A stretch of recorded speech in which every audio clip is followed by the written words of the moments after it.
The Lost World by Arthur Conan Doyle. Dramatized by Chris Harold. Episode 1. A Bridge to the Unknown. Pressa! Pressa, senhor! I'm coming! Yeah, just as fast as I damn well can. Não tem tempo. Now, in here. His face. What happened to his face? Formigas. Ants. Wasps. Carrapato. Long time in the jungle. Can you hear me, man? My name is Challenger. I'm a scientist. I'm going to help you. Challenger. I'm beyond help. Challenger? I've heard of you. Yes, I have. Who are you, sir? My name is Maple White. Here. Drink this.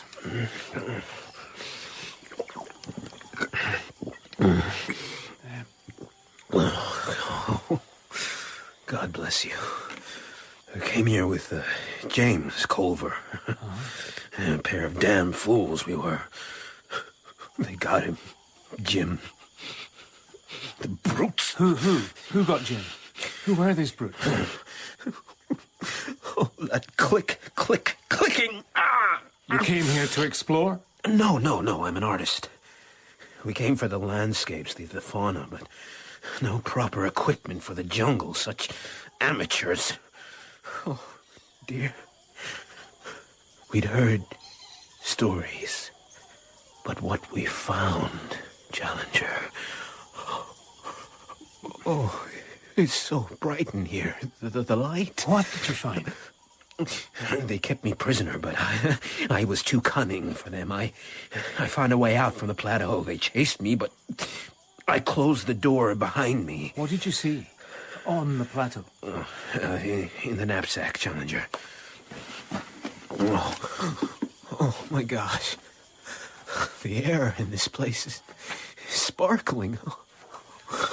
Oh, dear. Oh, dear. Wish I could paint it. This is what you saw? Tell me, Maple White. Recorded it all. Map. There's a map, too. Guarded. Great.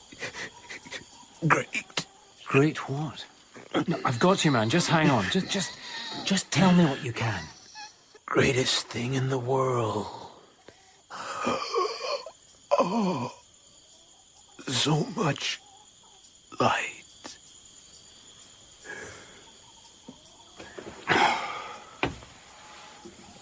The senor is morto. That he is. God rest his inquiring soul. I want a Negada, 2 good oarsmen, and 2 bearers. Men I can rely on. Men who can keep their mouths shut. Mouth shut? Silencio. A journey of 3 days. We start at dawn.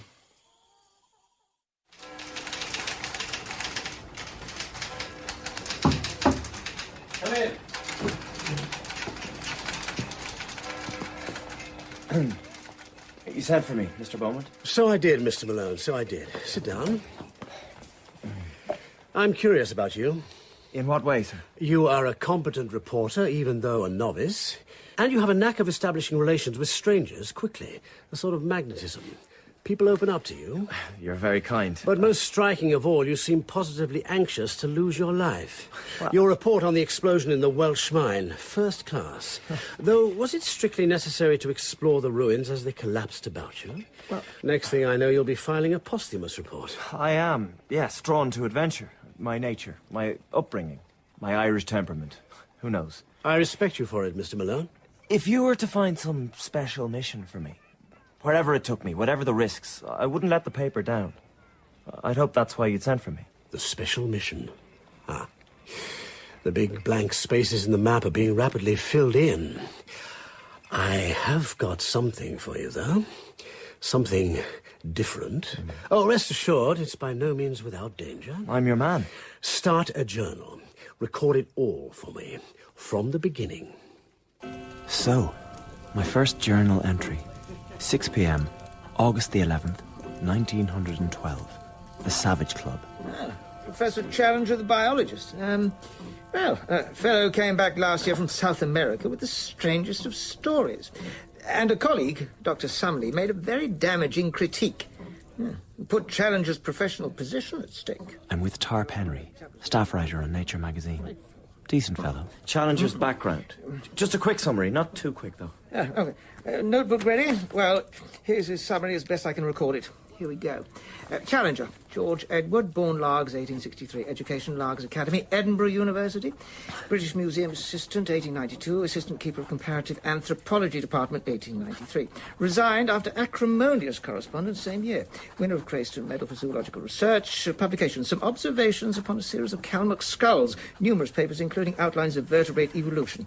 How's that? Your memory, Tarp. I'll never get over it. And how was your shorthand? Pretty much equal to the task. Liar. Oh, something else. Before Challenger became a name, an essay, let me get it right, on the potentialities of extreme endemism. That sounds bad for the health.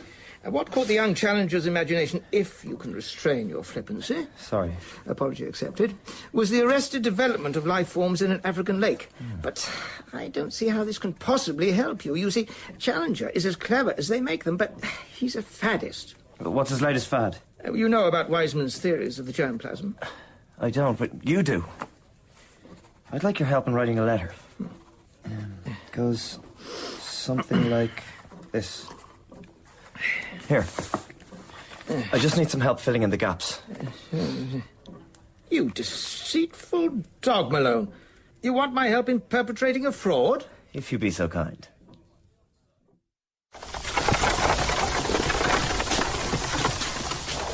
August the 15th, 3 p.m. exactly, as specified. 28 Enmore Park Gardens. It's just an interview. Why do I feel as if it's scrummed down and the match depends on me? A taciturn servant shows me into a substantial house. He tells me to wait in the corridor, and I drip there for a while. A door to the side opens, and here is a bright, vivacious, dark-eyed lady, small in build, more French than English in her type. Your coat, please. You need to dry yourself. No, very kind, but no. You have come to see Challenger? I sent him a letter, and he responded. Mr. Malone, yes. You have met him before? Never in life. Are you going to ask him about South America? Yes. I see. I must give you some warnings in advance. When you enter his study, make sure you can always reach the door. You may need to depart swiftly.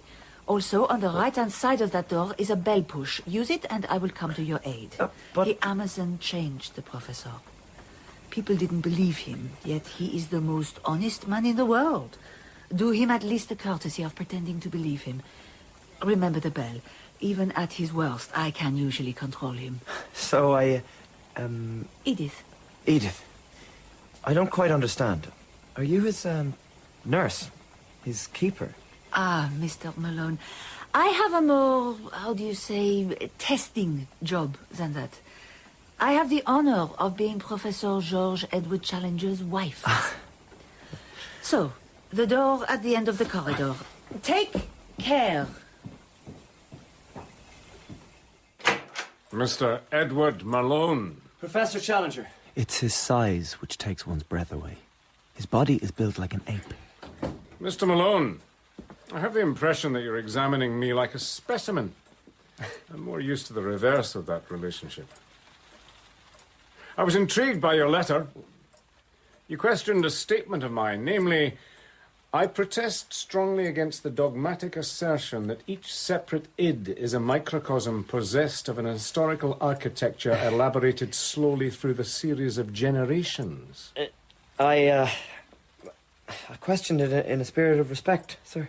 Speak up, sir. Speak from the chest. And indeed from the brain, if you can combine the two. Tell me, you realize the germplasm is different from the parthenogenetic egg? Of course. And telegony is still sub judice. Why, surely. Mm-hmm. And what does that prove? Shall I tell you? Please do. The last two things I said are gibberish. It proves that you are a damned imposter. A crawling journalist who is as lacking in science as in honest reporting. Did you think you could deceive me with your walnut of a brain? Hey, now, look, now, I mean... I'm going to pick you up, carry you down the corridor, and throw you down the steps. Oh, and don't bother about the bell. God bless Edith, but I disabled it some days ago.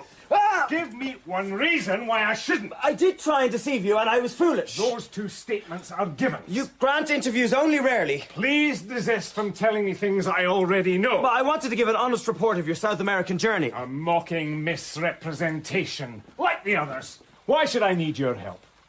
Dr. Summerlee, a bureaucrat, a manipulator of committees, scarcely a scientist at all.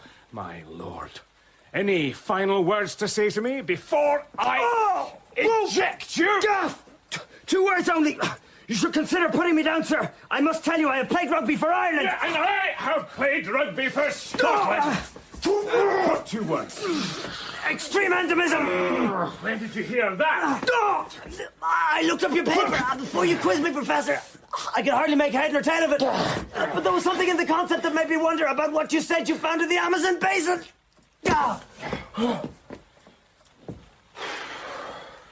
Thank you. Lake Tanganyika. I was a young man when I went there. It's a static environment. Where extreme endemism thrives.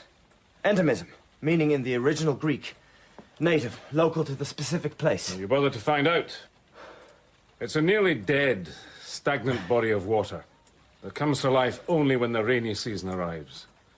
The lake, unrefreshed by external change, is host to tiny organisms and small creatures that exist there and nowhere else in the world, and have done so for a very long time. Evolution has passed these species by, as if they were preserved in aspic. A populist way of putting it, but not one that sacrifices accuracy to vividness, I'll concede you that.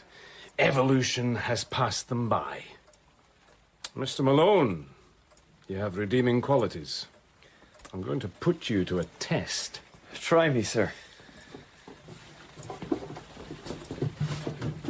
Please treat this sketchbook with the greatest care.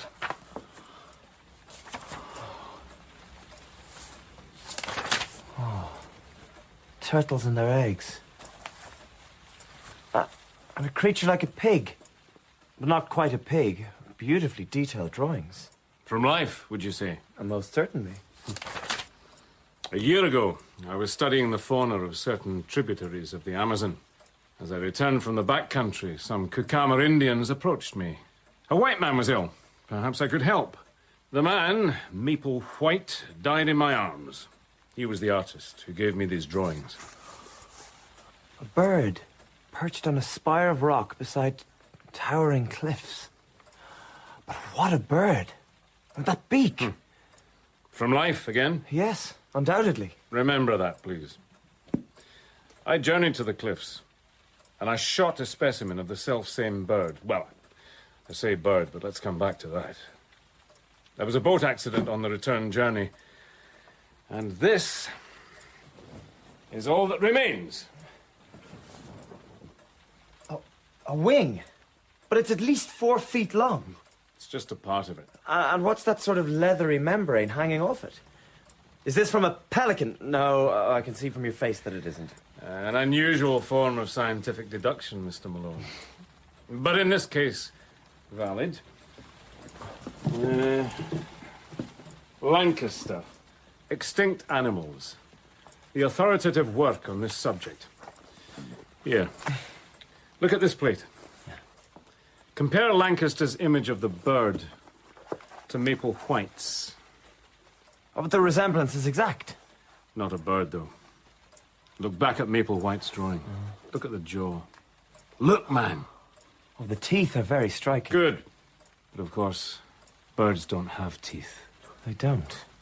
This isn't a bird. It's a pterodactyl. A flying lizard of the Jurassic period.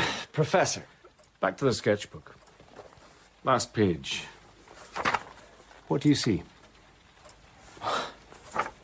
What a creature. Head like a fowl. Body like a bloated lizard. Spiked tail. beside it a tiny human figure, a pygmy Challenger. No. Full-sized man. But he's a fiction. Apart from anything else, no man could have stood in front of that brute of a stegosaurus and lived. Maple White put the man into his drawing for scale, to show the relative sizes. A stegosaurus? Drawn from life? Well, I don't see how anyone could imagine this or make it up. The vastly high cliffs form a plateau, where... Yes, Mr. Malone, follow the thought through. Your instincts are good. Like the lake, the ordinary laws of nature have been suspended. Creatures survive which will otherwise disappear. Maple White ascended that plateau. But I did not have the resources to follow But him. these discoveries are huge. How could such things be not known about? Try and understand the Amazon, Mr. Malone.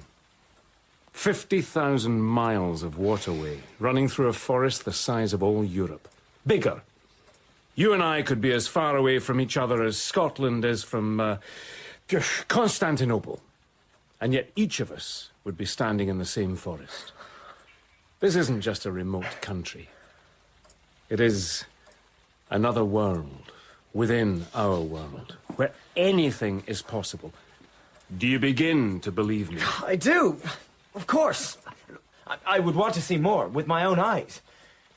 But this is so very different from the wild rumors that have surrounded your expedition. Well, I have not always been my own best advocate. What a story. Yes. But I must ask you to write nothing about our discussion today. I do have something you can write about.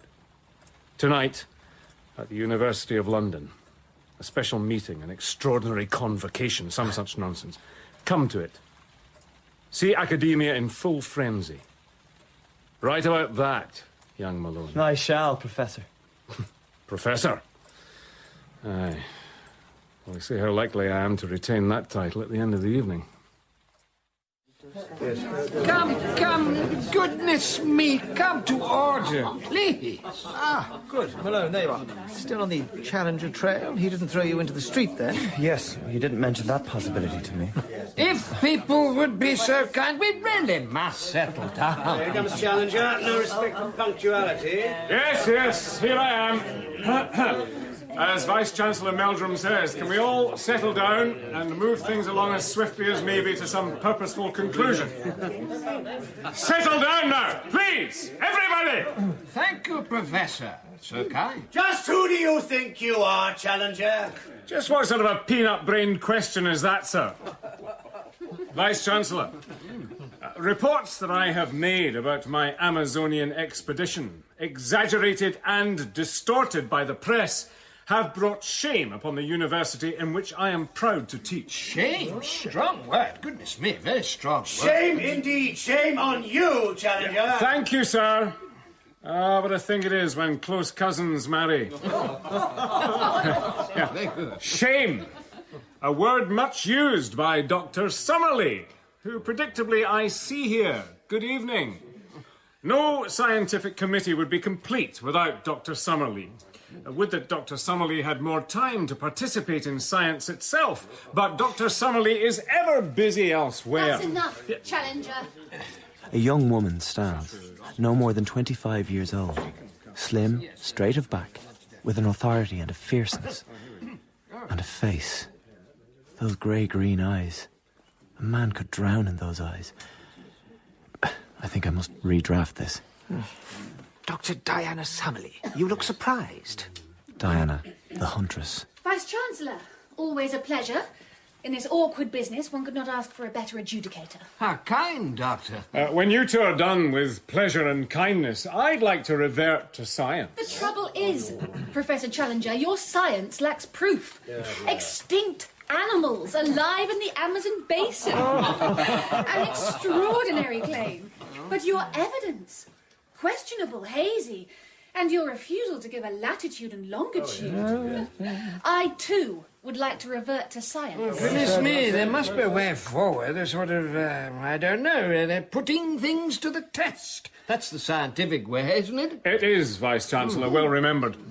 Here is what I propose. A journey to the place I have described. to end once and for all the doubt that hangs over what I saw. You would need an official observer from the university. Of course. This is to be a far more organised trip than my own hasty foray a year ago. I will need help. Someone more experienced than I in this area of the Amazon. Local dialects, terrain and so on. May I chip in? Roxton's the name. John Roxton. Been reading about your discoveries, Professor. Like to see for myself. Know the Amazon a bit. Astonishing place. Can shoot a bit. Find my way about a bit. Roxton. Languid, tall, sunburned face. One of the greatest shots in the Empire. I'll come on your expedition, sir, if you'll have me. Do my best to make sure you get where you want to go and bring you back alive. Your last trip, you were deucedly lucky. Though on this trip, you'll have to take some of your orders from me. I know your reputation, Lord John. And yes, I would have you on this expedition. But I'm not a man who likes taking orders. Me neither, Professor. Of course not. Perhaps we'll get along. I shall also require the services of a person who is neither affiliated to myself nor to the university, to keep an independent record of our journey. Me! Sorry, I volunteer. Have you gone mad? I'm Edward Dunn Malone, of the Daily Gazette. While I have met you before, Professor Challenger, I can guarantee my independence. A journalist. And the Daily Gazette. Surely a rather sensational newspaper. Oh, I do enjoy the Gazette. Are you the same Malone who was expected to get his rugby cap for Ireland? Yes, sir. Capital. Settles it for me at any rate. That 20-yard swerving run at Oldham last year. Let me return to the subject of the university representative on this expedition. Vice-Chancellor Meldrum. Me? Up the Amazon? Oh, good heavens, sir. Your grey hairs and grave responsibilities forbid it. No, I suggest that in the interests of critical academic rigour... Absolutely. I shall set about finding the right candidate. I was going to say that in the interests of academic rigour, surely the most rigorous of my academic critics would be the most appropriate person to come on this expedition. I see. You mean Dr. Summerlee. Yes, an elegant thought. Oh, I have a loaded schedule. Appointments and supervisory work, administrative work. Professor Challenger has issued you, one can only call it an ultimatum, Dr. Summerlee. You have questioned him in the strongest possible terms. Now, you must take your part in finding the answers. But, Vice-Chancellor... Administrative work you can delegate, but you cannot delegate the search for truth. Goodness, well, I think we're all agreed. I shall leave it to the various parties to, work out the details. I am in the Albany rooms of Lord John Roxton. A room lit with the ruddy radiance of electricity. I have been tricked. Damn it. I seem to have been rather rushed into things. I'm not normally impetuous, but there is something compelling about Challenger. Is he joining us? He'll appear when and if it suits him. Now, I am a seasoned traveller. But how well prepared are you, Mr. Malone, Dr. Summerlee, for this expedition? Lord John, perhaps you think, because I'm a woman, and a woman without experience of jungles, African or Amazonian, that I am inadequate to what lies ahead. Brandy's all round, I think. A well-rounded 1865. While I did, in fact, happen to notice that you were a woman, Dr. Summerlee, I did not for a moment think that made you any the less competent than Challenger or Malone. The fact of the matter is simple. Rather a wonderful, smoky aftertaste, think you'd agree. My point is, man and woman alike, you're both equally incompetent. Equality of the sexes, eh? That's coming at it a little strong, sir. Can you shoot, Malone? At school, I fired off a good few rounds in the reserves. Oh, Lord. I never thought it essential for a career in journalism. In South America, you'll be like a bee without a sting. I can shoot, Roxton. You can? One of my uncles had an estate in Scotland. When the season came, we culled the deer. Your gun? Bland 577 Axide. See the white rhino head on the wall? With a rather supercilious look. Shot him with a Bland, something in common, eh? Sometimes one of my uncle's deer, aged and frail, had to be shot for the overall well-being of the herd. As opposed to being shot for decoration, not quite the same thing. Perhaps we should turn ourselves to the practicalities of the voyage. A voyage of some comfort. That's For a it. booth liner is a luxurious form of travel indeed. Steady. Though how Roxton has prevailed upon the captain to allow us the use Take of your one of time. the smaller lower decks for our own purposes, I do not know. Breathe out, and as the breath leaves your lungs, squeeze. Better, Malone, but you're still letting the muzzle lift. Perhaps a smaller caliber might suit Mr. Malone. Good thought. I suppose, yes, you could try my Express Nitro. Now. Much better. Yes, that's the gun for you. I feel far more confident. May I take this? If you don't mind, I'll find you another. I have one in my stores. We can break it in tomorrow. Of course. Malone! I need you! Some details he wants me to add to my journal. My daily slog. Scribble, scribble, scribble, eh, Mr. Malone? May I ask, I wondered, this rifle, is it personal to you, Lord John? It's merely the one I use the most. A tool, as a knife is to a chef. I can't help noticing the notches on it. Some sort of tally. Of animals shot? Something like that.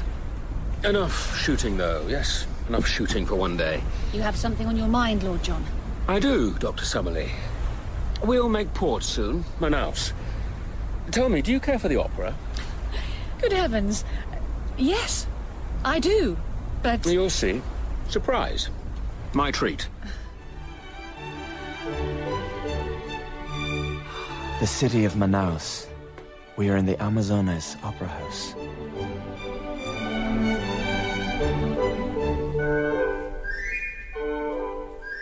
The local rubber barons had this opera house built in Europe. Marble from Italy, fabrics from France, wood from Brazil, but sent back to England for carving, shipped back again. But the cost. Oh, you would not believe the money to be made from rubber. Sorry, who on earth is the fellow in the feathers? He's Papageno, the bird catcher. Try and drop your voice. So this is opera. I see. I shall stick to the music hall.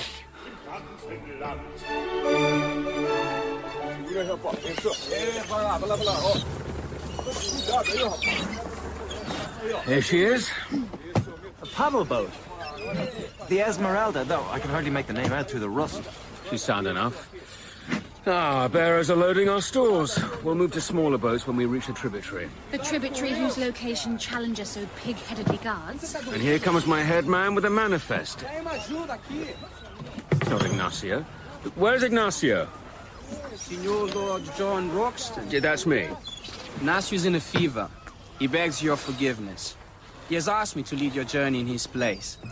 I am Gomez. It would be an honor to serve you. Well, Gomez. My family has served you before. My brother was one of your bearers when you traveled down the Espinhares. Pedro Lopes. I'm afraid I don't specifically remember your brother. So many chaps. You know the jungle? Oh, the jungle is my world, Lord John. Very well, Gomez. Your English is a heck of a sight better than some of those other fellows. Carry on with the loading. I am someone who can be relied on, Lord John. Be sure of that. Gomez. What a striking smile he has. Yes. Strange thing is, it reminds me of something.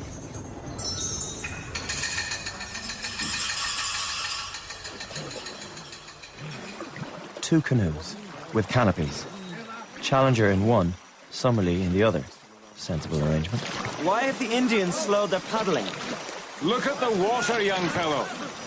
The river is running faster, and ahead of us, white smoke. It's not smoke. Spray. Brace yourself. The canoes shoot forward. For a dizzy moment, we are in midair. Then we hit the water again, and we are through. Quite something, eh, Malone? Quite something!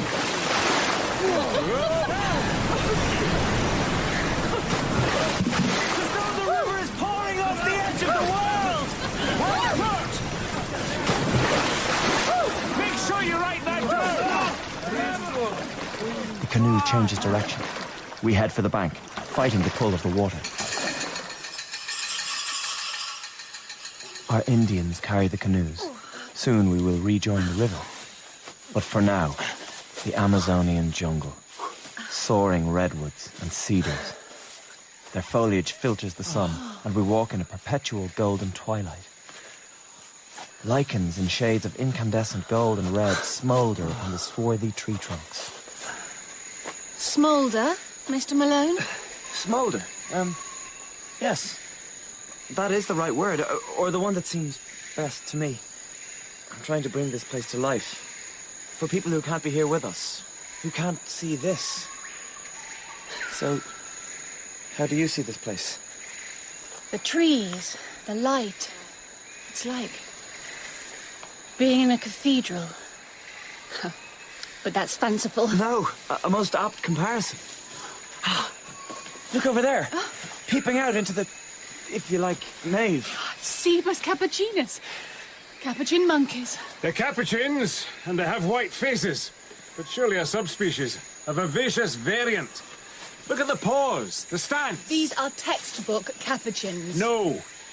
The textbook is telling you what to see. You've forgotten how to use your eyes. Cebus capucinus, it's quite clear. The only thing that's clear, Dr. Summerlee, is that you should start observing what is, in fact, in front of you.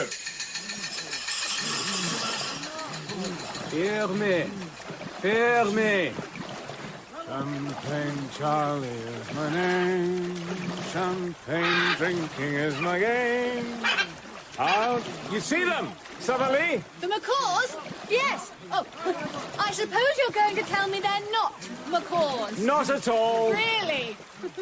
It was your identification of the scarlet ibis earlier today that I was going to call into question. Challenger! Do you hear that? Malone? Roxton? Our pause. I've heard that once before. War drums. Yes, senor. War drums. White Indians. They watch us every mile of the way. Kill us if they can. Watch us? How can they watch us, Gomez? Those Indians know. Tem o jeito deles. They talk to drum talk to each other. Kill us if they can. I have one word to say back to those gentlemen. If. Resume rowing. Rapido.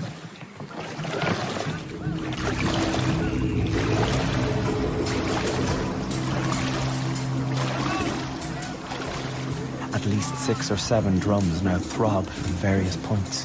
Sometimes they beat quickly, sometimes slowly, sometimes in obvious question and answer. A high staccato rattle from the east, a deep roll from the north. We will kill you if we can. Dr. Summerlee, on the subject of our reverberating friends, would you say Maranja or Amahuaca cannibals? We have no evidence to base a judgment on. Language? Any thoughts? Answer as before, but like all such tribes in this area, I shall expect to find them of polysynthetic speech. Really? Polysynthetic. Doctor? Professor? My education consists largely of rugby. I should like to give an account of this, though. Let me give you an example. Sorry to interrupt, but listen. I, for one, don't hear anything. Nor I. I concur. Quite. That's what I wanted you to hear. The drums have stopped. Well, they've gone. Still kill us if they can. Thank you, Gomez. But the man has a point. The drumming was a threat. An overture to the main thing. I think we must expect a follow-up to the threat. Some more direct and lethal action. Wait. Oh, yes. Dear heavens, I see what you blighters have in mind. The river narrows here, trees hanging over it. Canoes to the middle of the water. All the speed you can muster. Now, everyone, cover your arms, legs. If you've a hat, wear it. Lie as low as you can. Quick, and now. Steady. Courage. Nearly through the narrows. Now I see them, black darts, shooting out in clouds from the jungle. Most fall in the water. One lodges in the side of my canoe, its feather flight quivering, like a rattlesnake's tail. I pluck it out. 6 inches long, a slender splinter of wood with a tip that looks horribly sharp, covered in dark, sticky fluid. Bamboo dart. Don't go near the tip, Malone. Curare freezes your lungs and heart. Dead in no time. The water puckers as darts hit it. On the overhanging trees, Indians wield blowpipes their own height. We pull out of their range. Then something terrible happens. The second canoe, containing Roxton and Diana Summerlee, bumps up against mine. Malone, you have your notebook. Of course. What's the time? Come on, nearest, damn it.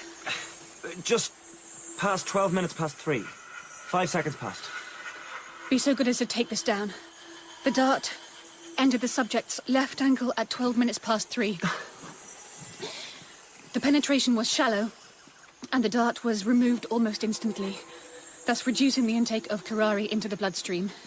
The subject, a 25-year-old woman, in good health, weighing 120 pounds. Dear Lord. With utter calm, Diana places the dart into a canvas specimen container. Are you getting this down, Malone? You look distracted. Yes, I'm getting it down. Elapsed time in seconds? 15 seconds. Noted. Keep your eye on the watch. 15-second intervals, please. Loss of sensation in the lower leg.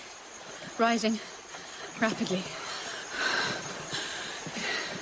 Pins and needles, and then nothing.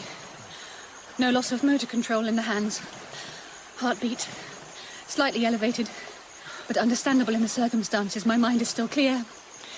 I sense something happening in my spine. If it were pain, I could report more, but it's an absence of local sensation. 30 seconds. Diana touches her hand to her upper thigh, then to her back. Her fingers clench. 2 minutes is the longest anyone has survived a curare dart. How many samples, sir? What is your error rate? Controls? We're scientists and must behave like it. Please continue, Dr. Summerlee. This is most valuable. 45 seconds. It's like a slow, cold numbness. No, correct that. It's not cold because I can't feel it, so how can it be cold? Around my waist. It's as though everything below my middle is fading away. There must be something we can do. You can record this accurately, Mr. Malone. That's what you can do. 1 minute. The curare is taking me over. Half of me is gone. Most strange. I'm being erased like writing on a blackboard. And my mind, what a buzz and bustle of images and thoughts. Dr. Summerlee, concentrate. Can you give me some information about your heart? 1 minute, 15 seconds. My heart. Oh, I have never been in love. No, it was the operation of the ventricles I had in mind. Roxton has his hand to Diana's wrist. Her pulse is slowing, hardly there. Diana Summerlee, listen to me. Look at me. Keep your eyes open. Listen to me. Look at me. Keep your eyes open. 1 minute, 30 seconds. Hard to breathe. Hard to think. I asked for information about your heart, and I want it now. Come along, Dr. Summerlee. Sorry. Yes, my heart. Arrhythmia. It's fluttering like a sick bird in my chest. 1 minute, 45 seconds. Speaking of birds, I utterly question your identification of the scarlet ibis. That's too difficult. Can't you just let me be? No, I cannot. Tell me about the scarlet ibis. Its full name, please. Latin. You're good at that sort of rather useless sort of thing, aren't you? 2 minutes. I can see. Mist.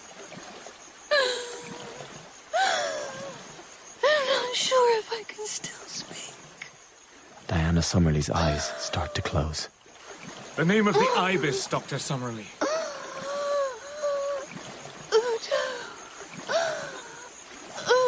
Summerlee! Challenger, you can't... Pay attention! Dr. Summerlee. Name of the bird, please. Decimus rupa.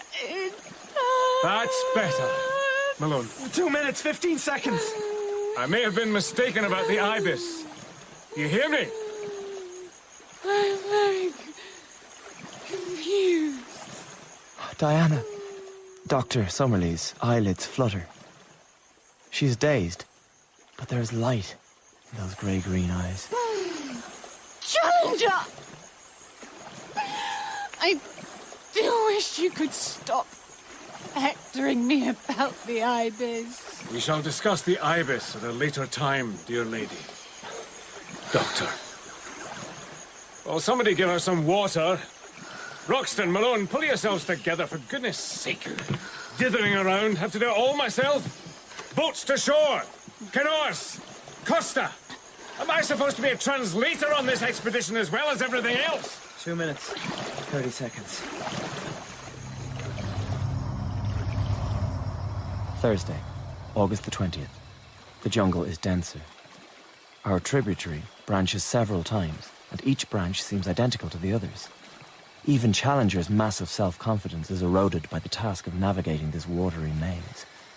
But, a palm tree, shaped like a question mark, hangs out over the water. What do you make of that, Summerlee? It is surely an acai palm. Euterpe oleracea. I fully believe in your recovery. This was the acai which I took for my landmark. You see beneath it. A stream. Easily missed because there's no break in the trees. Push through and find my gateway to the unknown. Sort of phrase you might have a use for, Malone. Thank you. We are in a tunnel of hazy green sunshine. The water is clear as crystal, motionless as glass, green as the edge of an iceberg. One can hardly tell as one looks ahead where the distant green water ends and the distant green archway begins. Fish are plenty. Look, a stork. Heron? Ah, yes. Ibis. No larger animals. And not the slightest indication of man. No Indian here. Too much afraid. Kurupuri. Kurupuri. Yeah. Kurupuri, the devilish spirit of the woods. The poor beggars think there is something fearsome over this way and avoid it. Wildly superstitious. That said, they may have cause of a point. Superstition. You're right, Lord John. Ignorance, yes? What a thing! Now, what species is that? The towering cliffs of the plateau, as I saw in Maple White's sketchbook. 1,000 feet high. What do you think? I should say so. The ridges and the rocks. What's the word? The striations.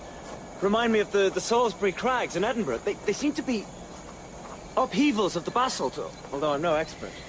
But, clearly your education does extend beyond rugby, Mr. Malone. You hide yourself, as men do. Diana Summerlee looks at me with a little smile, and I have no ready response. That smile, those eyes. I urgently wish that in certain directions my education were more rounded. You see the pinnacle? See the tree? That's where I shot the pterodactyl. To one side of the crags of the plateau is a thin pinnacle of rock. It is level with the top of the plateau, and looks as though it had split away from it in the past, leaving a wide chasm between the two. On the top of the pinnacle grows a single tree. Climbed halfway up the cliffs to take the shot. Though, I suppose you would say, Dr. Summerlee, that the pterodactyl was a species of stork. One of the ones that has leathery skin and teeth in its jaws. All I want is the truth, Professor Challenger. I have a memory, very blurred, of your saying that we're scientists and should behave like scientists. You remember that? That's fascinating. Well, the light is going. Roxton, around now you normally tell us it's time to make camp. Do you know, I'm beginning to enjoy these academic debates. But yes, time to make camp.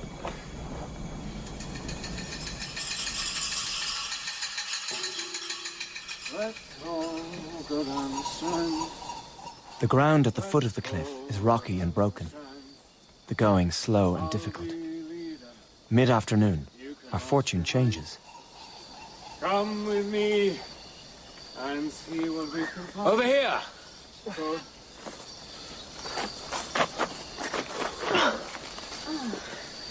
A faded copy of the Chicago Democrat. Empty meat tins.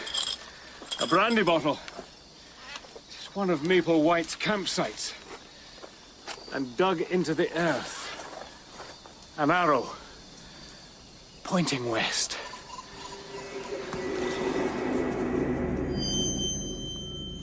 A mile further on, the cliff face bends inwards, forming a bay. Growing there, a considerable patch of high bamboo with strong, sharp tops. Like so many spears pointing up. Look up there, at the edge of the plateau. That huge rock jutting out into space like a beak. I don't like this place. I can see something in the depths of the bamboo. Machetes, gentlemen.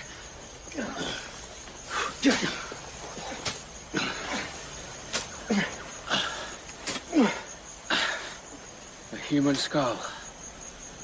Detached from the skeleton. The skeleton's over here.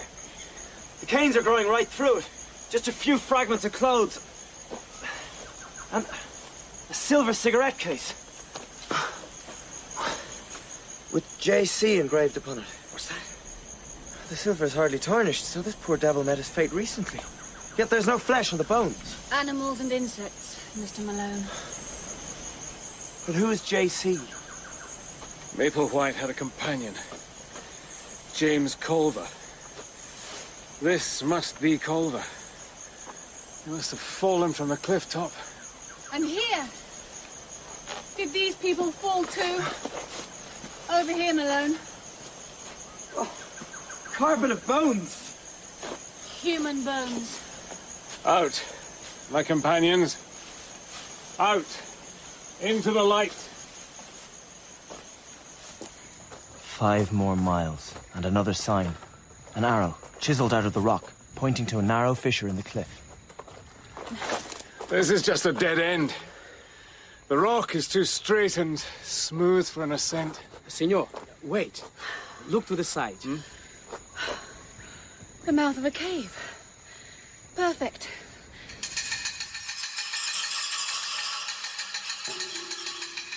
Come on in. I look first.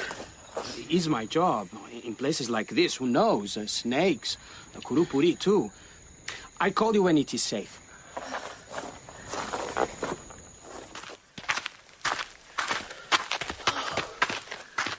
Rubble.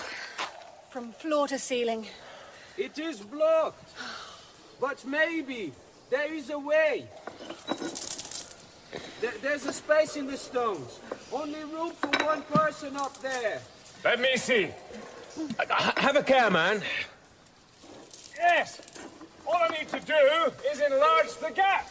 I don't think that's a good idea. What's that, Gomez? When you're older and more experienced, Dr. Summerlee, you'll more readily recognize a good idea when you see one. Challenger, come back down, now. I have the distinct feeling the ceiling is about to fall in. Will you be so kind? Run like hell!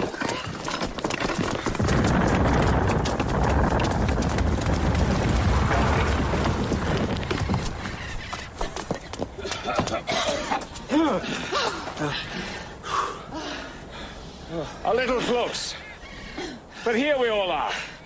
I hope you're satisfied, Professor. I am. I found the door that Maplewhite closed behind him. But now, it's shut forever. Never mind.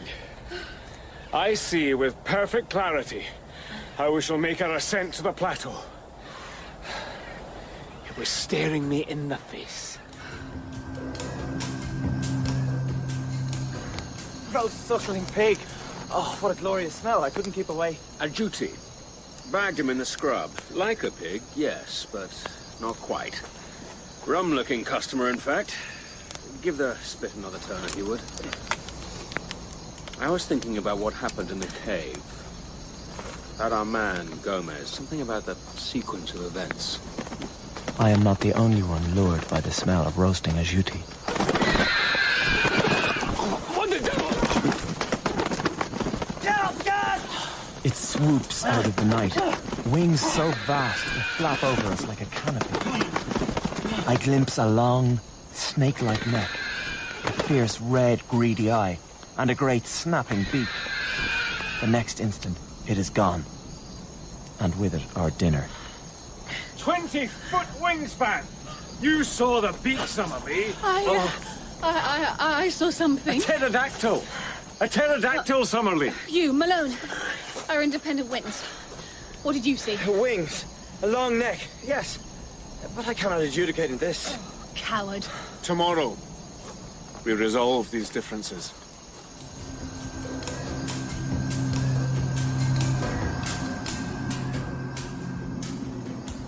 The rock pinnacle. That it could be climbed, we had Challenger's assurance. Yet a great abyss lay between it and the plateau. We can never get across. I will show you how. Just needed a little thinking about.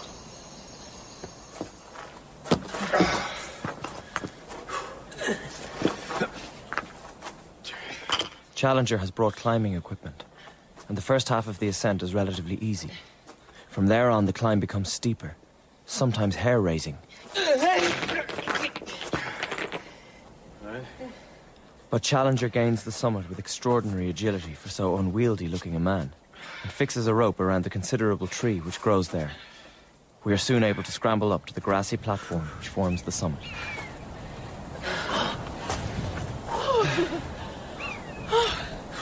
It was an exhilarating climb, wasn't it? At certain points, exceedingly so. Oh, wonderful! Jungle as far as the eye can see. And for 1,000 miles beyond that, oh, civilization has disappeared, drowned in a sea of green. Over here, Mr. Malone. I join Challenger and Roxton, who are standing at the base of the tree. You see the plateau? Full 40 feet away. It might as well be a mile. Now look at the tree. Oh, 50, 60 feet high. Yes! You worked it out, young Malone. Clever devil, old Challenger. And so I am set the task of cutting the tree, under the very specific directions of Challenger. The tree buries its upper branches in the bushes of the plateau, while the main severed body of it slides to the very edge of our pinnacle. But no, it stops.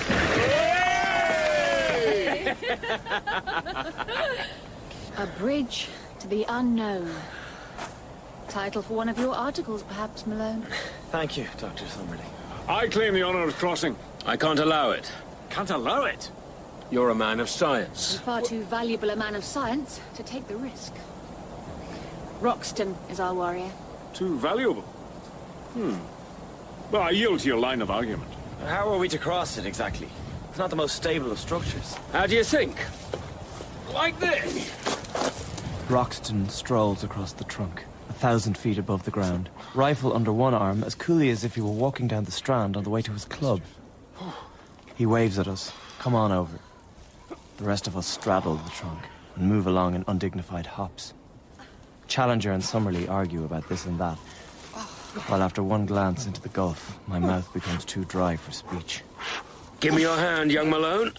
And up. Welcome to Maple Whiteland. At last. Joy to you, Challenger. My companions make a preliminary foray, a short distance into the brushwood. See how marked the difference in vegetation is? And did you ever see a lichen resembling this? In all the books I've studied, Professor, I have to confess, I have not. See, that's what I mean about books. Roxton, over here!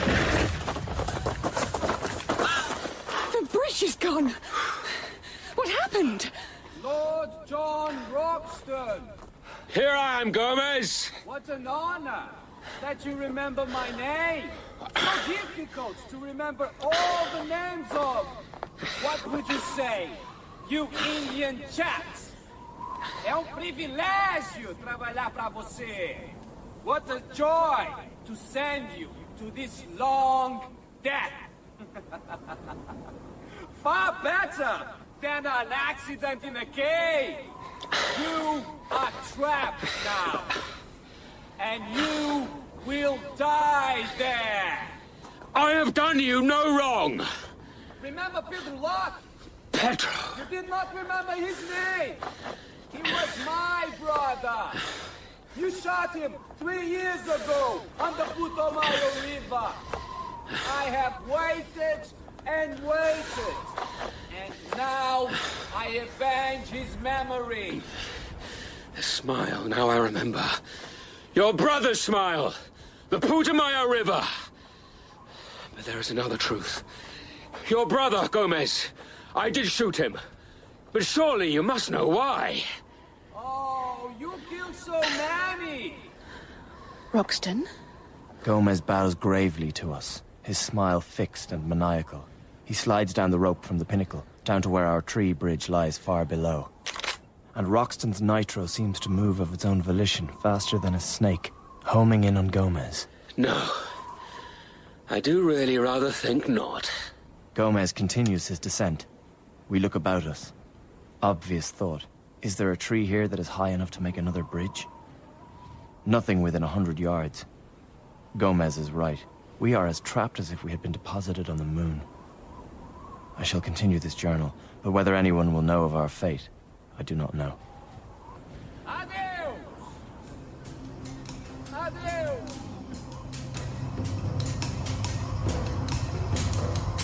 In The Lost World by Arthur Conan Doyle, dramatized by Chris Harold, Professor Challenger was played by David Robb, Dr. Diana Summerlee by Jasmine Hyde, Lord John Roxton by Jamie Glover, Malone by Jonathan Forbes, Gomez by Milton Lopez, Beaumont by Sam Dale, Meldrum by Sean Baker, Maple White by Nyasha Hatendi, Tarp Henry by Brian Bowles, The Indian Tribesman by Vinicius Salis, and Edith Challenger by Jane Whittenshaw. The Lost World is directed by Marilyn Emery.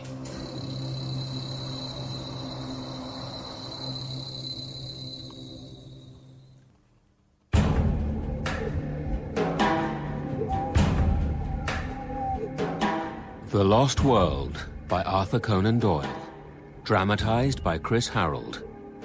In Part 1 of Arthur Conan Doyle's The Lost World, Edward Malone, a journalist in search of adventure, encounters the fiery Professor Challenger. I'm going to pick you up, carry you down the corridor, and throw you down the steps. Challenger claims that deep in the Amazonian forest, he has found an isolated plateau where evolution has been suspended and dinosaurs still live.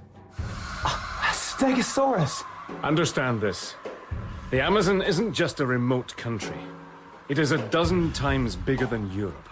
Another world within our world, where anything is possible. Challenger's academic reputation is in danger. He puts his critics to the test. He will make another expedition to the Amazon. Legendary explorer Lord John Roxton joins the expedition. Know how to shoot a bit, know the jungle a bit, if you care to have me. Rival scientist, the ambitious Dr. Diana Summerlee, joins the expedition. Your science lacks proof. Your evidence is hazy. You are not to be believed. And Malone has let himself in for more adventure than he ever bargained for, as the 4 explorers set off down the Amazon River. The bridge! It's gone! We are trapped, as alone as if we had been dropped on the moon. No way down. Now there is a new world of dangers to face. The Lost World. Episode 2. Our eyes have seen great wonders. Come, my friends. No despondency. It was impossible to get up here. Yet we are up here. Impossible to descend. Surely not. Things will seem different in the morning. As I rouse myself at dawn, my eyes fall upon a most singular phenomenon. The right leg of my trousers has slipped up, exposing a few inches of skin above my sock. On this there rests... what is it? A large, purplish grape. I lean forward to pick it off, and to my horror, it bursts between my finger and thumb, squirting blood in every direction. Most interesting. A blood tick of quite unusually large size. As yet, I believe, unclassified.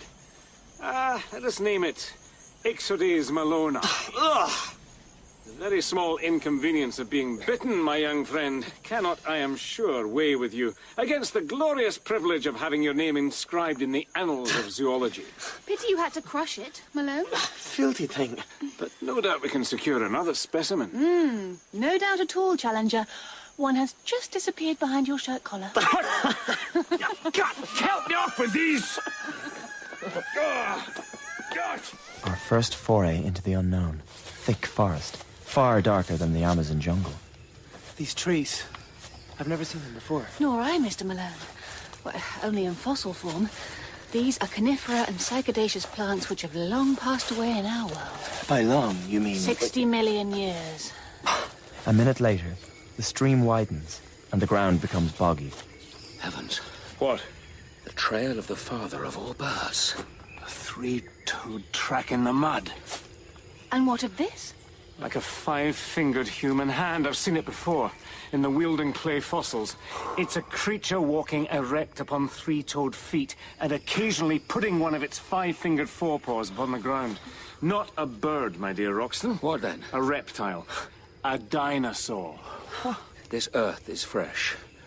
Whatever made this print pass this way, not millions of years ago, but minutes ago. Malone? Dr. Summerlee? Your guns to the ready, please.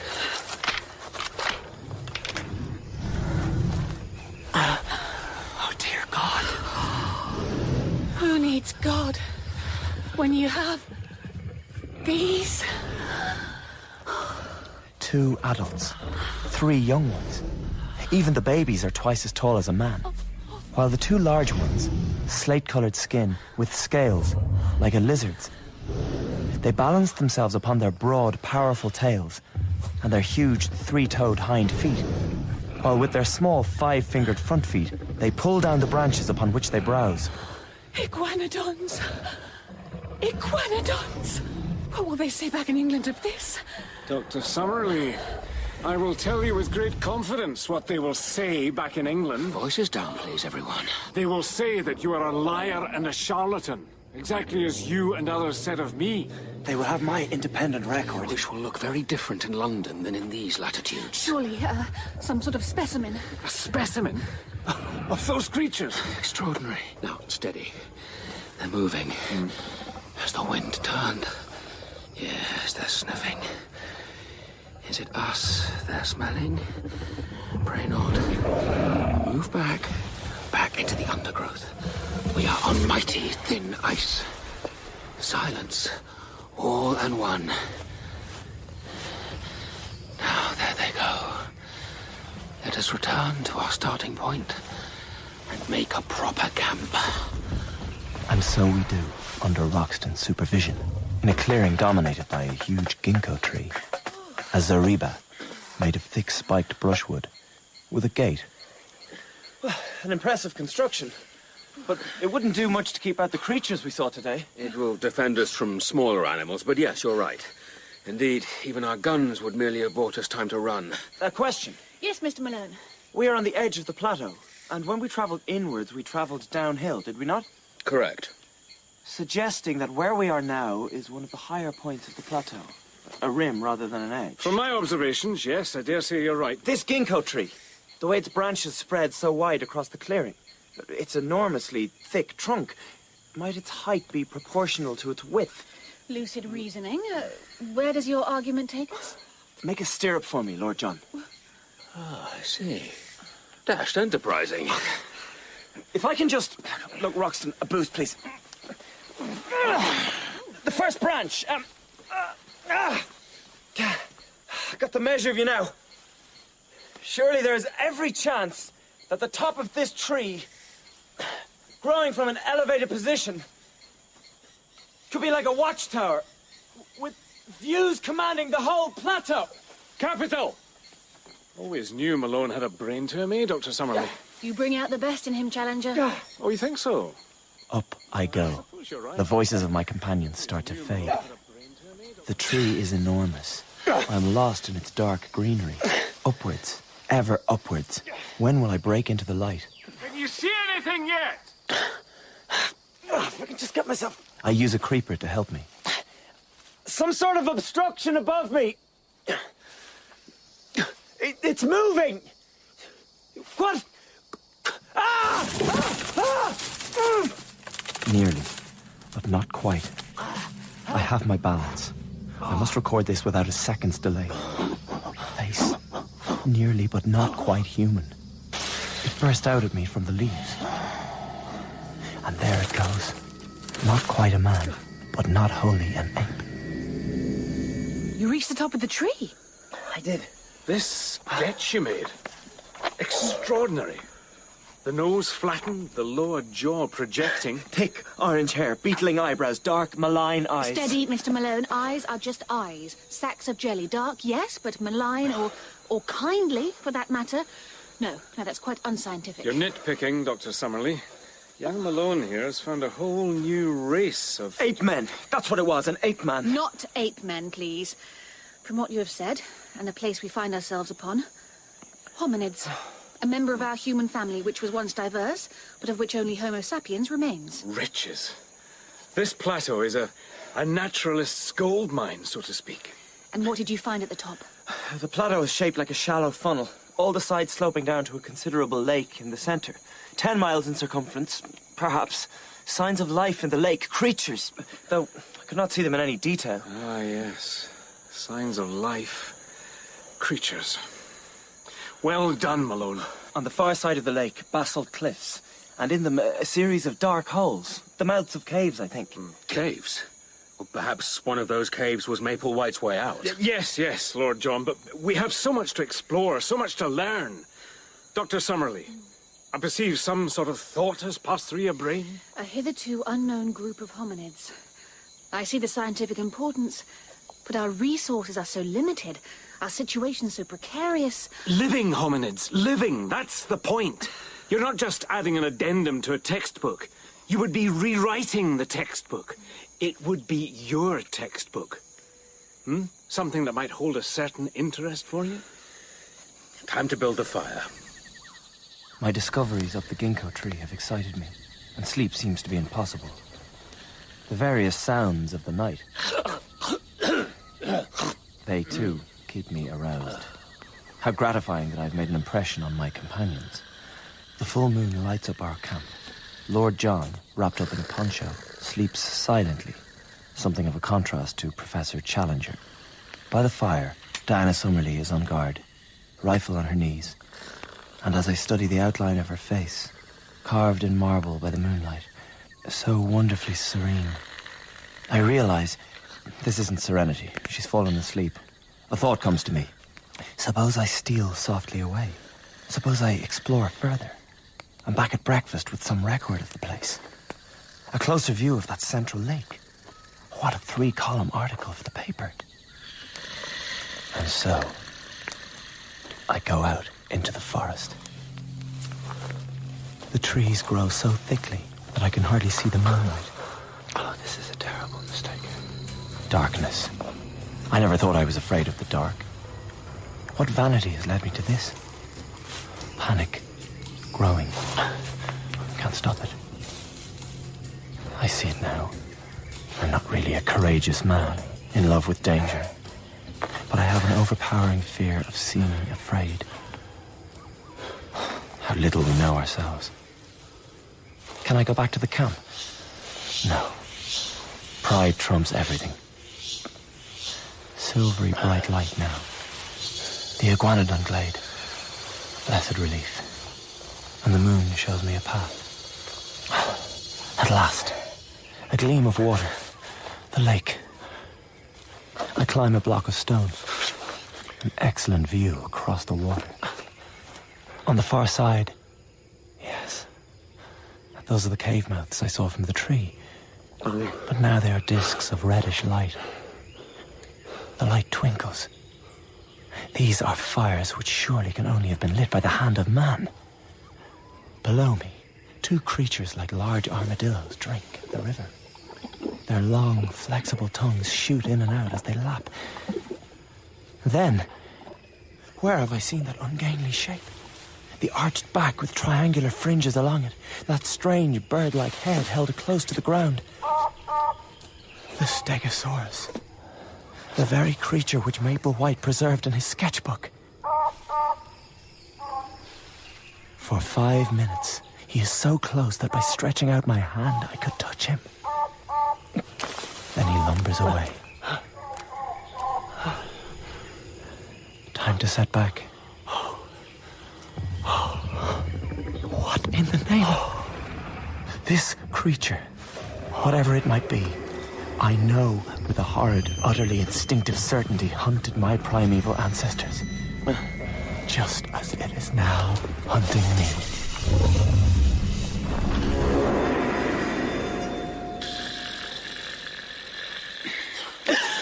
What? Steady on. You fell asleep, Dr. Summerlee. I don't know what to say. How shameful. Happens to the best of us, do you know? Remember once on the plains of Kenya? Oh, never mind. Doesn't matter now. There's nothing you could have done. What do you mean? And where's Malone? Challenger, wake up, man. What the devil? Quietly, if you can contrive it. Malone, adventurous spirit. He must have taken off for a spot of exploring on his own. Lucky fellow in the circumstances. Just what is it, Roxton? You hear it? Comrades, I think we're in rather serious trouble.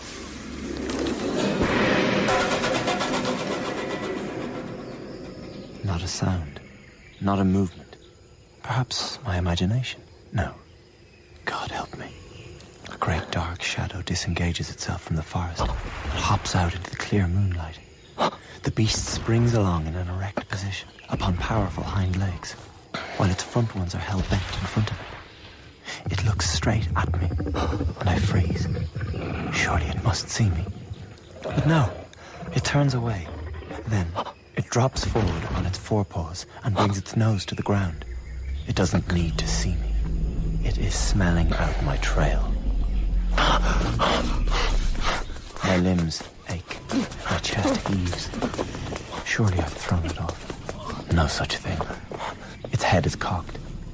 It can see me now as well as smell me. I cannot help it. But I look behind me, perhaps to look my own death in the eye. And something impossible happens. The creature disappears, like a villain in a pantomime. The analogy is apt. For the earth opened up beneath the creature. It has fallen into a trap, I realize. I must have leapt clear over it. A pit concealed by brushwood, 15 feet deep, perhaps. I improvise a torch, and there is the creature. It has fallen onto a sharpened stake. What a stench. Rotten meat. This place is a kind of killing jar. They must cut the dead animals away to clear the stake for the next who blunders in. This place is surely the work of men, like ourselves, with sharp-edged minds that outmatch all the brute strength of the dinosaurs. I am desperate to return to the security of the camp, to my friends.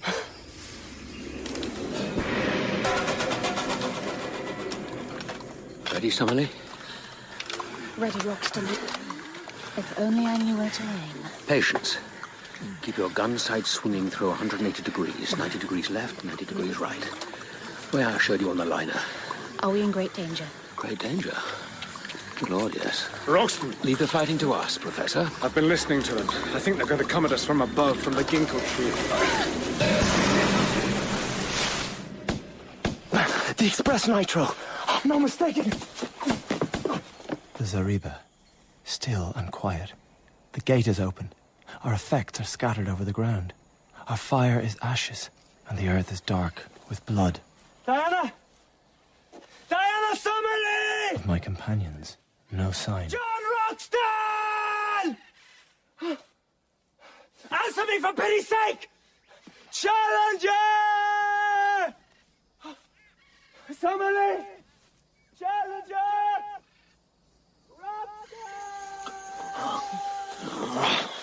Damn you, brutes! Be careful how you carry the lady. Sorry to the two of you. I wasn't fast enough. You did all any man could do. There were too many of them. They rained down. Well, not an impressive assault. Organization and so forth. Oh! What are the pros? Malone's description was accurate. I would call them Dryopithecus. Or Pithecanthropus. Let me think. Yes, I'm prepared to entertain that possibility. What did they have in mind for us? I'm intensely curious on that point, too. I would have expected them to simply dash our brains out on the spot. Look, we're coming out of the forest. Steady!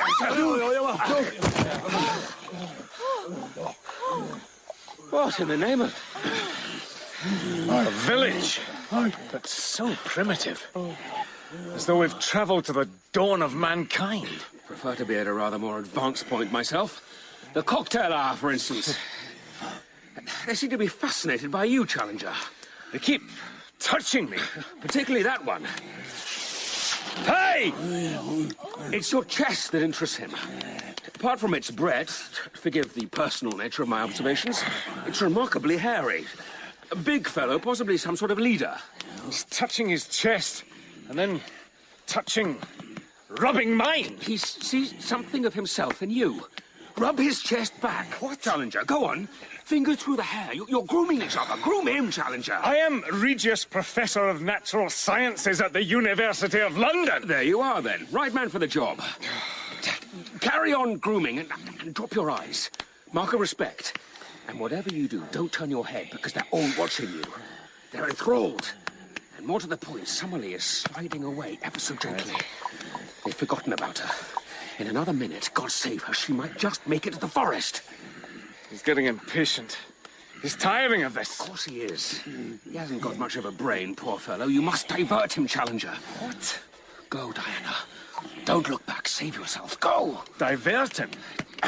Ow! You! Don't hit him back. He wants to play. That was just a tap. He's got the mind of a child, but he's stronger than you. How would you divert a child? Edith and I, we have not been blessed. Challenger, do you want to live? Your very considerable brain. Use it, please. When I was younger, I had a certain enthusiasm for the music hall. Yes? Well, I may be a little rusty, but... roaming in the gloaming on the bonny banks of Clyde. Roaming in the gloaming wi' my lassie by my side. When the sun has gone to rest, that's the time that I love best. Oh, it's lovely roaming in the gloaming. Hey! You have them entranced. Damn it, I'm enjoying it too. Steady, Malone. Sift the evidence. 3 shots. Whatever happened quickly. An attack by dinosaurs. Surely my companions would be dead. I am too tired to wrestle with the problem. Sleep comes fast, and I awake in cold grey light in the most extraordinary way. 2 grey-green eyes looking into mine. Malone, wake up. Wake up! Every moment counts. In your face? Blood from a scalp wound. Now pick up a rifle and all the cartridges you can. That's it, move! Don't start to talk or think. Move or we're all done for. Follow me!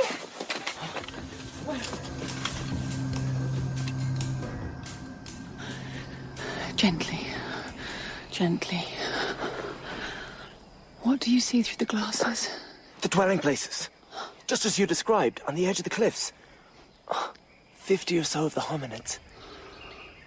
And there are Challenger and Roxton, my word. Challenger is stripped to the waist. What's happening now?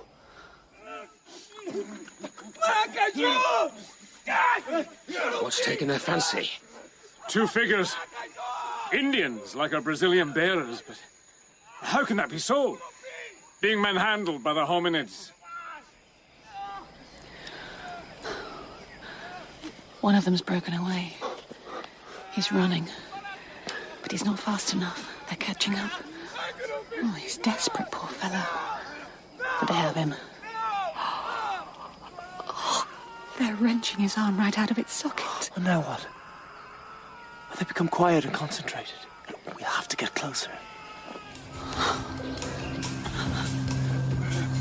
They're taking the first of the Indians to the edge of the cliff. And I think they intend us to follow. Prod me like that again, you hairy brute, and you'll regret it. It seems they want me rather than you for whatever comes next. There's too many of them. Too strong for me. Sorry, Roxton. Good luck, Challenger. Hold your blazes, you see this through. Oh, they've taken Roxton and the Indian to the brink of the cliff. What do you see through the glasses? They're picking the Indian up. Throw him over. Oh, God. To see, I guess, whether he's merely dashed to pieces on the rocks or skewered on the canes. They're swinging him. As you might swing someone at a birthday party. 1, 2, 3. Oh, then, ghastly. Over the edge he goes. Now they're taking Roxton. Oh, by heaven, he puts up a struggle. Mr. Malone, ready your gun. Your plan? We shoot the hominids closest to Roxton first. I shall take the one holding him. Then we fire into the thick of them and keep firing until we disperse them and rescue our companions. This makes me sick, but this is how it must be. Every inch of the way. You'll have to fight me. Yes! That's what we call a right hook at my stage of evolution. Oh, the stink of ammonia. The hair thick with grease. Oh, this is not how I want to end. Diana Summerly's face is a mask. Utter stillness and concentration. What is she thinking? Now, focus, Summerly. The legs. The hominid crumples. Roxton rolls free. The hominid is still alive, reaching for him. A shot to the head. But Roxton's head is in the way. But the creature is going to break Roxton's neck. One shot. One chance. Get this right, Summerly. The hominid is dead. But Roxton doesn't move. What have I done? Oh. Swing 90 degrees to the left. I rejoice in the slaughter. While havoc we wreak, the hominids gesticulate, scream, rush in a howling crowd to the trees, leaving the ground behind them spotted with their stricken comrades. Enough. Stop. Stop. No more shooting. I expect the second of the Indians to make good his escape. But no. He looks about the scene of the massacre, and at us, with a strange, impassive dignity. Something childlike, too. Dr. Summerly. What is it? Say something. Diana Summerly. I'm John Roxton. You saved my life about 20 seconds ago. Much appreciated. Please give me the gun. We're safe now. Hellish, wasn't it? Just. Wherever you have gone to, you must try and come back. Can't just stand there all frozen up like a statue. Me and you will be the talk of the Amazon. Going to take your thumb off the stock. Forefinger off the trigger. Middle finger off the trigger guard. Finger by finger. Gently does it. Left hand now. I'm taking those fingers one by one away from the breech. Last one. Shot and a half, by the way, Summerly. But that's enough shooting. Don't you think? Safety back on. Good. The notches on your gun. What did you do on the Putumayo River, John Roxton? Dr. Summerly! Malone! You pulled us out of the jaws of death! A timely intervention indeed. European science is in your debt. My disappearance, I think it's fair to say, would have left an appreciable gap in modern zoological history. The music hall, too, would have suffered a loss. And Roxton, down there, in the canes, speared through. The fellow's writhing. Roxton moves so fast you would miss it if you coughed. Don't know whether I sent him to some Indian heaven, but I do know he's out of his agony. And what of this gentleman? The surviving Indian is walking towards us. Something about his bearing. There's a certain intelligence in his eyes. He doesn't seem to be alarmed by us at all. Probably never encountered civilized man before. What an opportunity. We may be able to study prototypical speech at first hand, eh, Summerlee? I shall attempt contact. Me, Challenger. I offer greetings, and thank you to you all.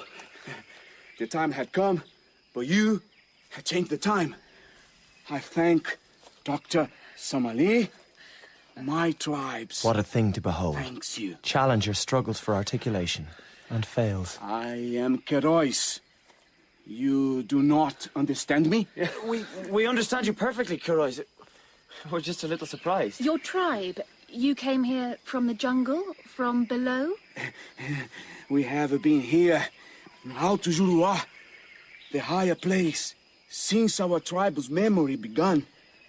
Now, oh dear, oh dear. What is it?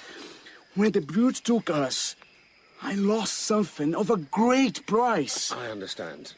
Sorry for your friend, Kerois. His time had come. That was not what I lost.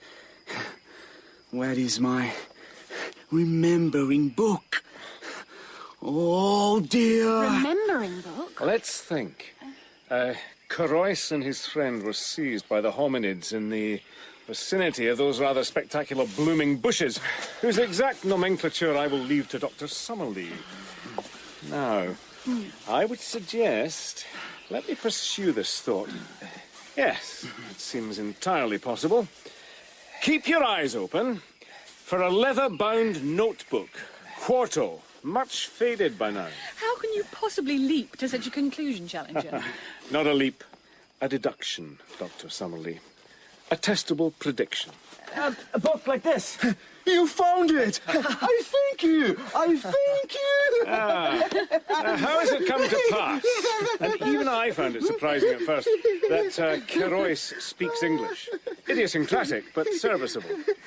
I mean, what's the simplest possible explanation? And this remembering book, what else could it be but... may I, Kerois? I shall be very careful. A sketchbook, just like you showed me. Stegosaurus. A flying creature I cannot identify. A giant snake. Please? Oh, yes, of course. Here it is. From one person, Kerois learned a taste for rudimentary sketching, for setting down memories in a spare sketchbook given to him by that person, who also gave him a basic grounding in the English language. Maple White. Yeah. As I was about to say... Maple White, yes. Maple White was my teacher. But he would not stay. You? Will you be my teacher? We'll teach you whatever we can, Kerois, if you will show us your world. And you... will you stay? We'll stay. We'll stay as long as we can. Come now, quickly. My tribe, they come. I feel it.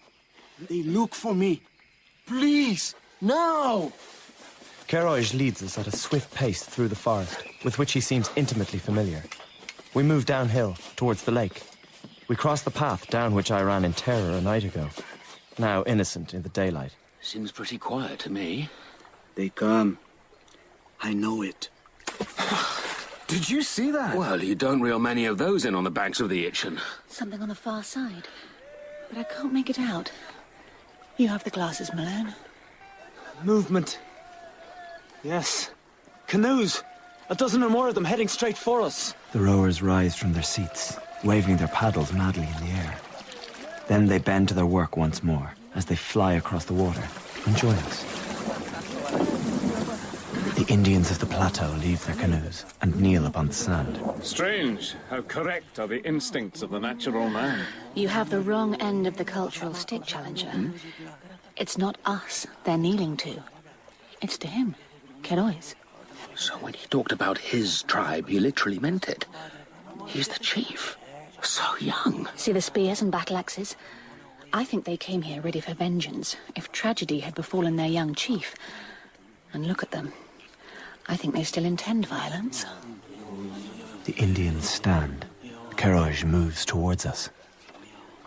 In the name of my father's spirit, my people say, what's the use of returning to our own dwellings? Sooner or later, we must act. Our comrades have been murdered countless times. Here we are, assembled and ready. And we have you, powerful people, to fight for us, who have the gods on their side and command thunders and lightning. Keroj's eyes drift towards our rifles. When shall we have such a chance again? You mean... Destroy the brutes for all time. Kill them? These are specimens of incalculable value. We must consider what you say, Kirois. Please give our respects to your tribe. We will speak of this in the morning. Keroj bows and goes. The Plateau Indians begin to light fires and erect bivouacs. Dr. Summerlee. We can have no part in the massacre of a species. We didn't come to this place to disrupt the balance of life. I agree, but by the simple fact of coming here, that's what we've already done. I have no wish for slaughter. But Challenger, you seem positively tender-hearted towards a bunch of tough classics master, pithecanthropi, whose idea of sport is skewering a fellow on 10 foot of bamboo. They're our family, kith and kin, like it or not. You, sir, made me see that with some force. Opinion, Malone?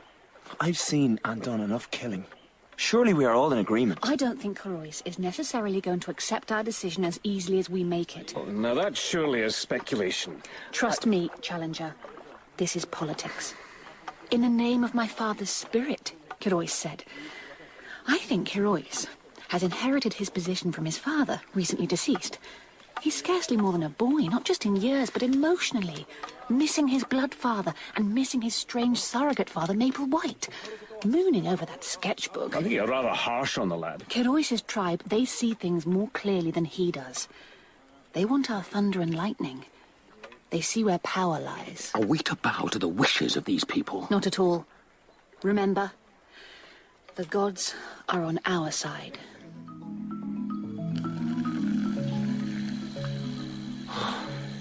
Awake, Malone. I'm not surprised. I've been lying here trying to conjure up the right descriptive phrase. Heavy table being dragged across a rough stone floor. Malone, in your heart, do you think we shall ever leave this plateau? Between us, our resources of knowledge and ingenuity, and bravery. Good heavens, yes. Am I naive? I apologize. Foolish question. Oh, this place. I'm so tired. I feel lost. Diana. Malone? Now, what is that? The moonlight is strong. Great rolling curves of a snake-like creature appear from the lake. Challenger! What? Look! It's like the head of a serpent. A plesiosaurus. A freshwater plesiosaurus. For a moment, we glimpse it. Powerful, but astonishingly graceful, too. Plesiosaurus. We are blessed, my dear Challenger, above all zoologists since the world began.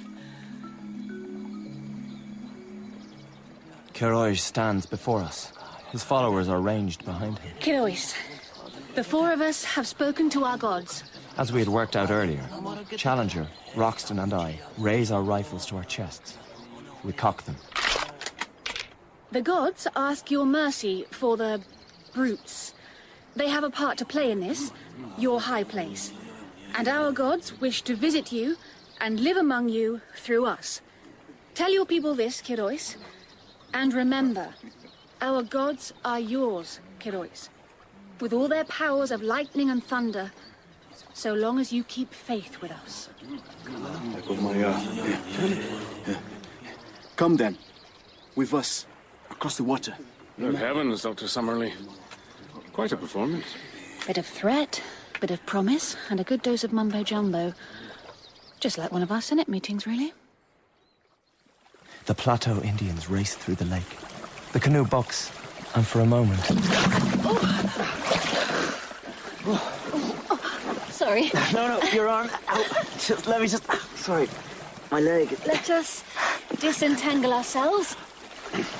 Decorum. We are emissaries of the gods. Her limbs against mine.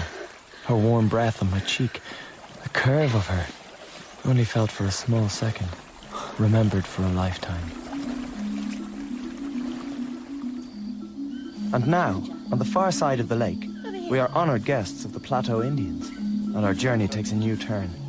Under deep blue skies, Challenger and Summerlee are in a scientific Eden. There is no end to the discoveries that the woods and the water yield. And Challenger makes good on a promise. This way.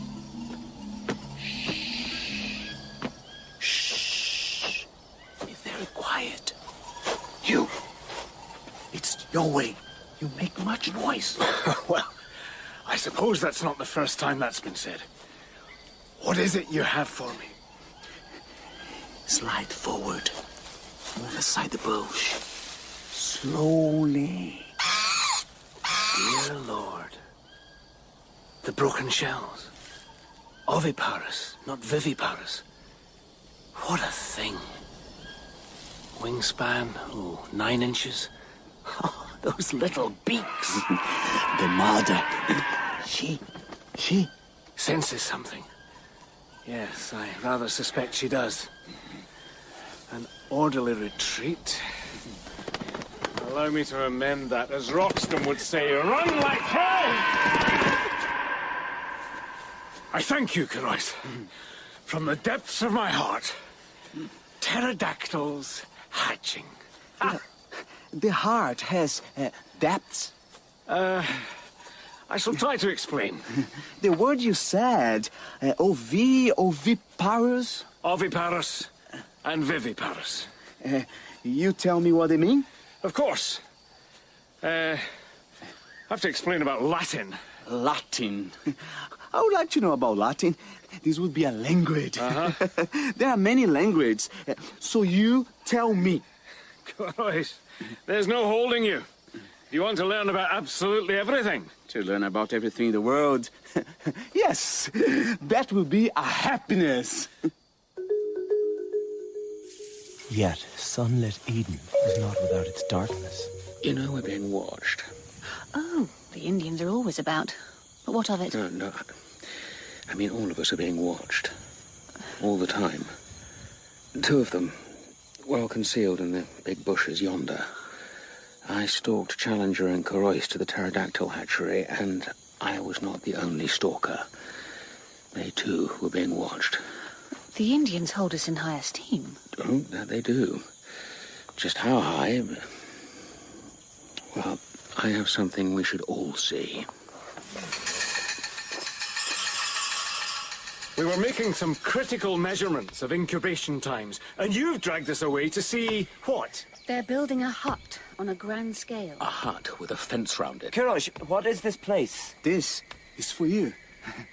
This is your home. My tribe built it for you. But we have homes. Far away, homes that soon we must go to. My tribe, they want you to stay. Companions of the gods, eh? We may have oversold ourselves. I'm a fool. My damned arrogance. Kerois, you must understand we don't belong here. I see things more clearly now. Whenever Roxton and I have tried to find a way off the plateau, the Indians smile. But somehow there isn't enough vine to make rope by which we could descend. Not enough wood to build another bridge to the pinnacle. And they smile and smile. You told me nothing of this, Kerois. My tribe, they are strong. Your people overruled you. I understand. Hard to be a lone voice. Well, I believe we must act before the Indians put their plans for us in motion. Kerois, will you help us? What we had to do, we did quickly and secretly, since even at this last hour, we fear the Indians, whatever Kerois' goodwill towards us, might hold us back. Kerois slides into the camp like a shadow. Now, while my tribe is eating. Challenger and Summerlee have container upon container of specimens, which give us much labour as we ascend the path that leads to the caves. Kerois has a crude map, which he consults. Should we not reconnoitre first? No. I think we have only one chance to leave this place. And this is it. This particular package, Dr. Summerlee. My collection of dried legumes. It will change the way we think about the subject. Why do you ask? Oh, nothing. Now, what was that? Have you heard that before, Summerlee? I haven't. So many plants. So many creatures we haven't recorded. But so many we have, Challenger. The world of science will applaud you. And you, Summerlee. And you. Our eyes have beheld great wonders. I take one last long look at the jungle. The glittering, living lake. The dreamland where we had dared much, suffered much, and learned much. Then I see blazing torches. What? My people, they come for us. Oh dear, hurry! Bats! Get off, you filthy things! God! So, there are chinks in even the sturdiest armor. It is a beautiful dry tunnel with smooth grey walls covered with native symbols. Curved roof which arches over our heads, and white glistening sand beneath our feet. Oh, the tunnel forks. There's no fork marked on the map. We have to choose. I say right. Left. Left. Take this one. Right it is. Come on. Along we hurry in the semi-darkness, winding steadily downwards, until a sheet of silvery flame fills the far end of the tunnel. At first I cannot see it for what it is. The moon! By George! We're through. You've done it, Koros. But not quite. There's 100-foot drop to the base of the cliffs. They found us. We've enough rope. It's flimsy. Double it, man. And loop it around this rock. Go. You first, Diana. The Indians, they're here. So they are, bless them. Go, Diana. I shall make sure Koros isn't in trouble. We are in his debt. And I am duty-bound to see that debt is paid. Roxton, you make sure you come back. Do you understand? Diana slides down the rope. You could come with us, Koros. You cannot stay in my world, and I cannot live in your world. We'll not forget you. The boyish figure disappears entirely in the embrace of Challenger. Then Challenger slides down the rope. The Indians pause some 20 feet down the tunnel, while Lord John Roxton stands as still as if he were carved from stone, his rifle held across his chest. Off you go, young Malone. But I hang on the lip of the cave. If the Indians rush Roxton, they could draw Summerlee and Challenger up like hooked fish, or send us all to our doom. The faces of the Indians are unreadable. What actually happens will stay with me until my memories crumble to dust. Here, Koros. Take it. Take the thunder and the lightning. Ammunition. Breech like so. Trigger, thus. You see me use it. Careful. Now it's yours, Koros, a gift from the gods. Feel these notches? If you are ever tempted to use this, and do not know whether it is right, feel those notches. And think.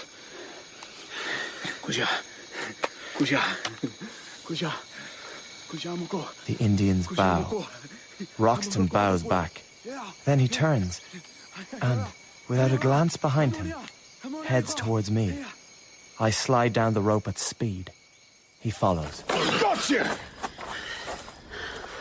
Up in the mouth of the cave, Kurois, he's holding up, like a trophy, a holy grail, your rifle, Roxton. And the Indians are bowing to him. What happened up there? We set off our wells. But far more to the point, Dr. Summerlee, I had the presence of mind to keep your bundle of legumes safe. Here. Oh, much obliged, Lord John.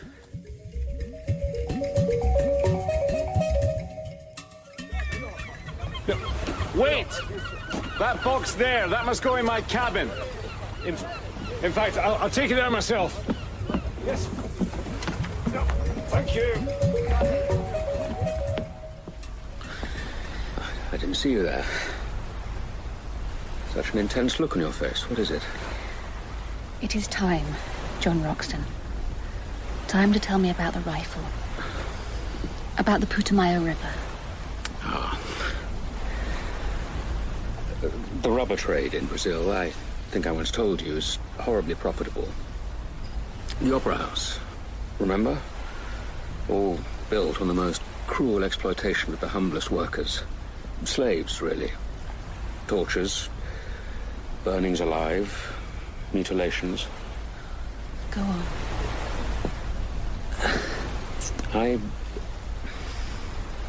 I took it upon myself to bring some rough justice to the perpetrators.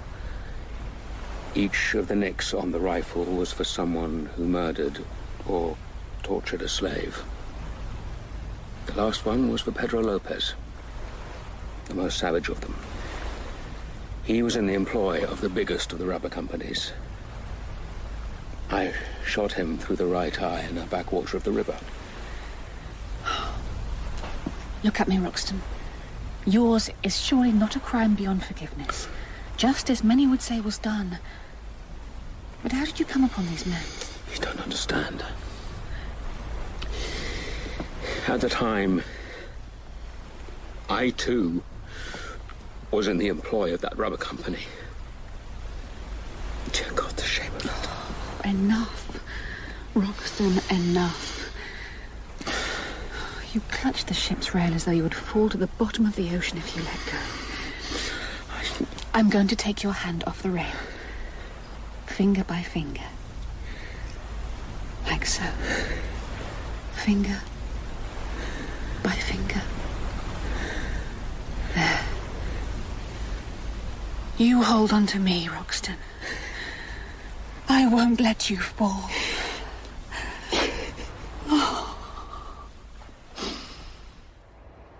Malone, good. You've not seen Summerlee, have you? We're supposed to be exchanging notes. I have, as a matter of fact. Just seen her on the upper deck. Yes, I'm sure. I'm sure she will join you in due course to exchange notes. Malone! Good evening, Challenger. Did I say something to offend the fellow? I suppose it is time to apologize, for I have practiced a number of deceptions upon you in this journal. The descriptions given of our journey to Maple White Land, while accurate in every essential, change every possible clue as to the location of that place.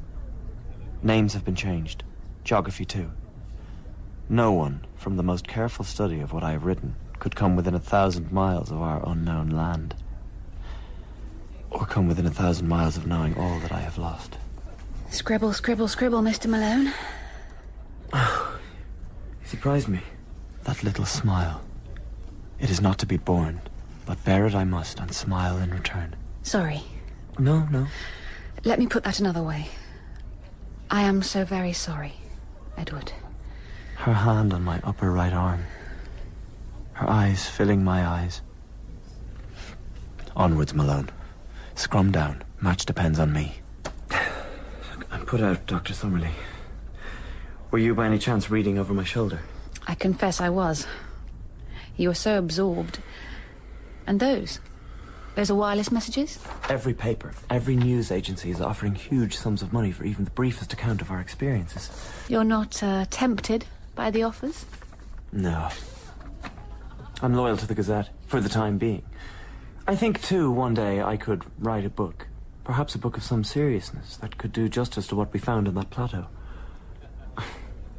Our journey. It has made me think who I am, what I really want to be. Yes, Malone. It was quite a journey, wasn't it? Ladies and gentlemen, I and my companions have returned from the Amazon, and we have seen wonders. I will ask Dr. Summerlee to join me in a moment, but I don't want to show you sketches. I'm tired of the shadows on the cave wall. I want to show you what's outside the cave. I want to show you something real. From behind the lectern, Challenger picks up a wooden box. Hatched just 7 days ago. Or 60 million years ago. Whichever way you look at it. An infant pterodactyl. There. Taken from the Amazonian plateau as an egg. hatched and reared by myself. My thanks to Lord John Roxton, who helped me seize the egg. Pleasure, my dear chap. He's a lovely specimen. There. I've been feeding him on mice. Though we'll have to move on to something bigger, won't we? Now, he's quite sprightly, but he's sprightly, as I say. The creature perches upon Challenger's wrist as a bird of prey might. But no one in this hall has ever seen a creature like this. Yeah. Now, I shall make a few observations about Maple White Land. Please, calm yourselves. No. The pterodactyl shoots out of Challenger's grasp, circles the audience. Once. Twice. The skylight! Close the skylight! The small, ferocious face stares at the audience. And then is gone.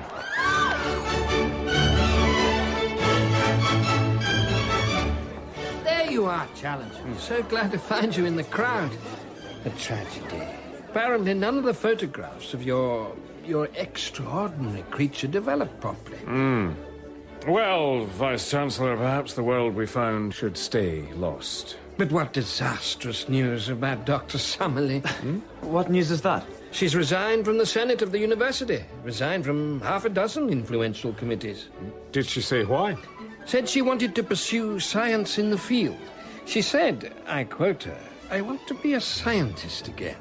Extraordinary. Did she just? Well, here she comes. Ask her yourself. Dashing couple, aren't they? I must run. I'm in demand. Summerlee. Roxton. Joy to you both. Dear chap. Thank you, Edward. What I still want to know, when we were at the Albert Hall, which idiot left a skylight open? I have the honor to be that idiot.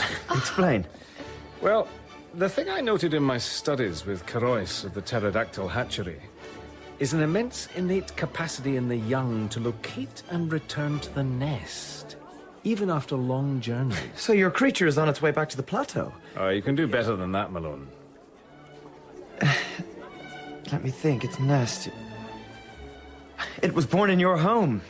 It's returned to Enmore Park Gardens, where our adventure began. What a thing.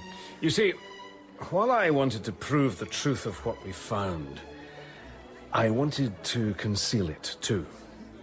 A creature like my pterodactyl, people would want to turn it into a funfair exhibit. I should like you to read over my initial notes, Summerlee. Give me your comments. You have some reservation? No, not at all. My pleasure. Good. That reminds me. A thought came to me a moment ago, Malone. A title for your book. Yes? The Lost World. Has a certain ring to it. Will you paint us kindly in your book? I shall do my best to paint all of us accurately. Faults as well as strengths. Oh dear. Kindly, too. Even in places with love. In The Lost World by Arthur Conan Doyle, dramatized by Chris Harold, Professor Challenger was played by David Robb, Dr. Diana Summerlee by Jasmine Hyde, Lord John Roxton by Jamie Glover, Malone by Jonathan Forbes, Caroyce by Benicia Salis, Meldrum by Sean Baker, and The Indian Tribesman by Milton Lopez. The Lost World was directed by Marilyn Emery.